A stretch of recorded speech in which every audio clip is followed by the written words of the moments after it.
அஸ்மத்குருப்யோ நமக. ஸ்ரீ லீலாசகருடைய ஸ்ரீ கிருஷ்ண கர்ணாமிர்தத்தில்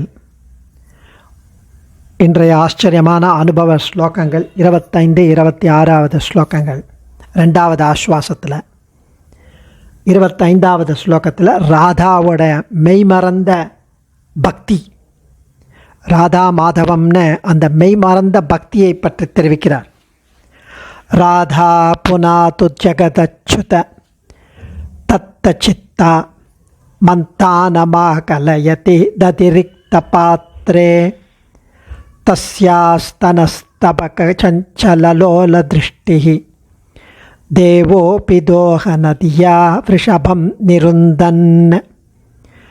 ராதா புனாது ஜகதச்சுத தத்தசித்தா மந்தானமா கலயதி ததிரிக்த பாத்ரே தஸ்யாஸ்தனஸ்தபகச்சலலோல திருஷ்டிஹி தேவோபி தோஹநதியா விருஷபம் நிருந்தன்.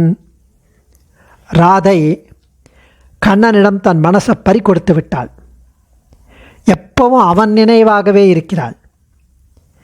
அவன் மேல் அலாதியான பிரீத்தி கொண்டு, நேசம் கொண்டு, காதல் கொண்டு தயிர் கடைவதாக எண்ணி தன்னையே மறந்து ஒரு காலியான தயிர் பானையில் மத்தை போட்டு கடைஞ்சின்றிருக்காளாம். அதில் உள்ள தயிர் இருக்குன்னே அவளுக்கு தெரியாது. அப்படி கண்ணன்கிட்ட மனசை பறிகொடுத்து இந்த உலகத்திலே இல்லை அவன். அது இவ கேஸ் இப்படின்னா கண்ணனுடைய கதை எப்படி பாருங்க. அவன் இதற்கு சளைத்ததல்ல. பூங்கொத்தை போன்ற ராதையின் கொங்கைகளின் மீது கள்ளப்பார்வையை செலுத்தி கொண்டு தன்னை மறந்த நிலையில் அவன் பால் கறப்பதற்காக பசுமாட்டுக்கு அவன் அதாவது ஆயர் குல கொழுந்து மாடு கன்று மேய்ப்பவன், அவன்தான் பால் கறப்பான். அன்று பால் கறப்பதற்காக பசுமாட்டை கட்டுவதாக நினைத்து கொண்டு காளை மாட்டின் கால்களை கயிற்றால் கட்டி போட்டு கொண்டிருந்தானான். இப்படிப்பட்ட அந்யோன்ய காதலர்களான ராதையும் கிருஷ்ணனும் தங்களுடைய ஆச்சரியமான கருணா கட்டாட்சத்தால், அருள் பார்வைகளால் இந்த உலகத்தை புனிதம் செய்யட்டும் என்கிறார் சுவாமி.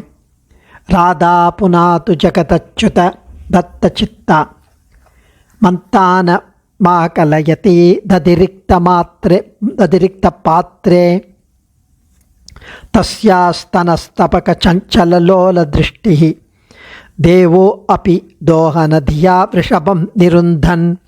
அச்சுத தந்த சித்தா, அதாவது தத்த சித்தா, அச்சுத தத்த சித்தா, அச்சுதனிடத்தில் அர்ப்பணம் செய்துவிட்ட சித்தத்தை உடையவன். ததிரிக்த பாத்திரே, தயிரில்லாத வெறும் பானையில் மெய் மறந்து மந்தான மாகலயதி, மத்தை இட்டு கடையும் ராதா, ராதை. தஸ்யாக, ராதை அப்படி. தஸ்யாக, அவளுடைய ஸ்தனஸ்தபக, பூங்கொத்து போன்ற கொங்கை மேல் சஞ்சல லோல திருஷ்டிகி, அடுத்தடுத்து பார்வையுடன் கூடியவனாய், தோகநதியா, பால் கறக்க வேண்டும் என்ற நினைவால், விருஷபம் எருதை, நிருந்தன் காலை கட்டி, தேவகா அபி அந்த கிருஷ்ணன், அந்த ராதையும் கிருஷ்ணனும் உலகத்தை ஜெகத் புனாது, உலகத்தை புனிதமாக்கட்டும் என்கிறார் சுவாமி. அடுத்த ஸ்லோகத்தில் அவன் கோபால பாலகன். பசுக்களின் பாத தூளியால் அழுக்கடைந்த திருமேனி அவனுக்கு. கோதூளி தூசரித்த கோமள குந்தலாக்ரம் கோவர்தனாத்தரண கேலி கிருத பிரயாசம் கோபீஜனஸ்ய குச்ச குங்கும முத்ரிதாங்கம் கோவிந்தம் இந்துவதனம் சரணம் பஜாமஹ.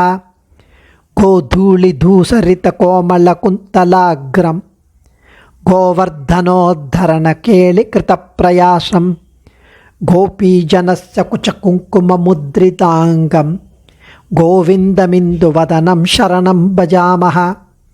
கண்ணன் கன்றுகளையும் மாடுகளையும் மேய்த்துவிட்டு சாயங்கால வேளையில் அஸ்தமனம் சமயத்தில் பசு மந்தைகளெல்லாம் ஓட்டிக்கொண்டு பிருந்தாவனம் திரும்பி வருவான். அப்படி வரும்போது அந்த பசு மாடுகளின் காலடி தூசுகள், அந்த கால்லேருந்து வர தூசி அந்த தூசுகள் அவன் அழகான கேசங்கள், அந்த சுருளாக கருண்ட கேசம், அந்த முடியிலெல்லாம் அந்த தூசி படிந்து மயிர்களின் நுனிகளில் கருநிறம் மாறி அந்த தூசி கலர்ந்த பழுப்பு நிறத்தில் மாறிவிட்டிருக்கும். கோதூளி தூசரித்த கோமள குந்தல், அவ்வளவு அழகாக இருக்கும். அது உடம்பெல்லாம் அந்த மண் படிந்து, தலை முடியெல்லாம் அந்த மண் படிந்து, ஒரு மாதிரி ப்ரௌன் கலரில் சூரிய வெளிச்சம் அந்த நேரம் அதில் பட்டு அவ்வளோ அழகாக இருக்கும். அவன் கோவர்தனகிரியை தாங்கிய அந்த திவ்ய லீலையில் அவன் எடுத்துக்கொண்ட முயற்சி ஒரு விளையாட்டுக்குரிய அனாயாசமாக எஃபர்ட்லெஸ்ஸாக எடுத்துட்டான். குன்றமேந்தி குளிர்மழை காத்தவன் அன்றிஞாலம் வளர்ந்த பிரான் பரன் சென்று சேர் திருவேங்கடமாமலை ஒன்றுமே தோழ நம்பினை ஓயுமே நம்மாழ்வார் தெரிவிக்கிறார் திருவேங்கடமாமலை பற்றி. குன்றமேந்தி குளிர்மழை காத்தவன், அந்த கோவர்தனத்தை 7 நாள் தன்னுடைய சுண்டு விரலால் எஃபர்ட்லெஸ்ஸாக தாங்கினவன். 7 நாள் தாங்கினதுனால்தான் அந்த மலை 7 மலையாச்சான். அது 7 மலையில் ஒரு மலையை தொழுதால் கூட நம்முடைய வினைகள் தீருமே என்றார் நம்மாழ்வார். அப்படி அவன் எடுத்துக்கொண்ட பிரயாசம், எஃபர்ட், ஒரு விளையாட்டுக்குரிய அனாயாசம். அவனை கோபியர்கள் தழுவிக்கொண்ட போது கோபி ஜனஸ்ய குச்ச குங்கும முத்ரி தாங்கம், தழுவிக்கொண்ட போது அவர்கள் தங்கள் மேனியில் தடவியிருந்த சந்தனமும் குங்குமப்பூச்சும் அவன் அங்கங்களின் அடையாளங்களை பதித்தன. சந்திரனை போன்ற குளிர் வதனம் கொண்ட அந்த கோவிந்தனை அடியார்களாகிய நாங்கள் பூஜிக்கிறோம், பஜிக்கிறோம். கோவிந்தம் இந்து வதனம் சரணம் பஜாமகா என்று ரொம்ப ஆச்சரியமாக அனுபவிக்கிறார் சுவாமி. சர்வம் ஸ்ரீ கிருஷ்ணார்ப்பணமஸ்து. தன்யோஸ்மி. அடியேன்.